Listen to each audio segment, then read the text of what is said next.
Il a aussi été question d'un autre État voyou, entre guillemets, pour reprendre une terminologie américaine, la Corée du Nord, qui elle aussi veut maîtriser le nucléaire. Eh bien, le Japon et l'Australie ont décidé de prendre des sanctions financières. La Corée du Nord, dernière dictature stalinienne, accueille les étrangers au compte-gouttes. Notre envoyé spécial a pu suivre un enseignant français là-bas. Des images rares. Reportage Christian Autain. Ces Coréens sont venus honorer leur grand leader Kim Il-sung comme à chaque fête nationale.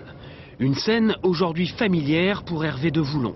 À Pyongyang depuis 9 mois, il n'a pas oublié le choc de son premier contact. C'est très impressionnant quand on arrive au départ. L'uniformité des vêtements, l'absence de voitures, la largeur des rues vides, le noir la nuit.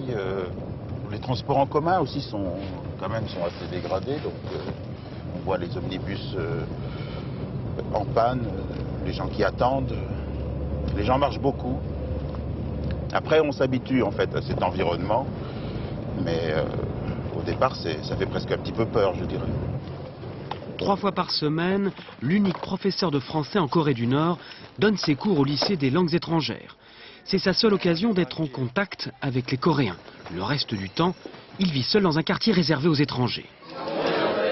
Bonjour les jeunes. Bonjour, bonjour, asseyez-vous. Sous le regard de Kim Il-sung et de son fils, Kim Jong-il, début de la classe.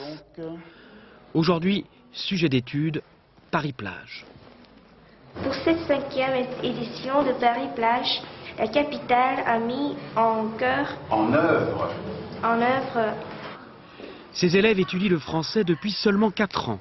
Pourtant, ils ont déjà parfaitement assimilé la grammaire. Mais pas seulement. L'apprentissage de la langue sert aussi à relayer la propagande officielle.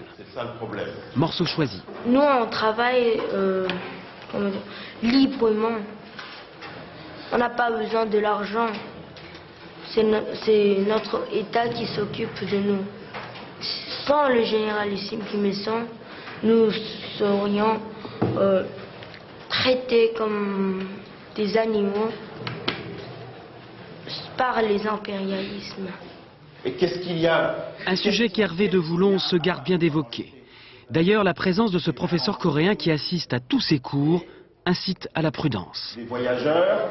De moi-même, j'évite un certain nombre de thèmes politiques, disons, un peu trop difficiles à aborder. Enfin. La France est le seul pays de l'Union européenne à ne pas avoir d'ambassadeur en Corée du Nord. Alors l'arrivée de ce Français suscite l'espoir d'une normalisation ici à Pyongyang. En 25 ans, le nombre de jeunes nord-coréens étudiant le français a été divisé par 6. Un déclin qui s'explique sans doute par l'absence de relations diplomatiques entre la République populaire démocratique de Corée et la France.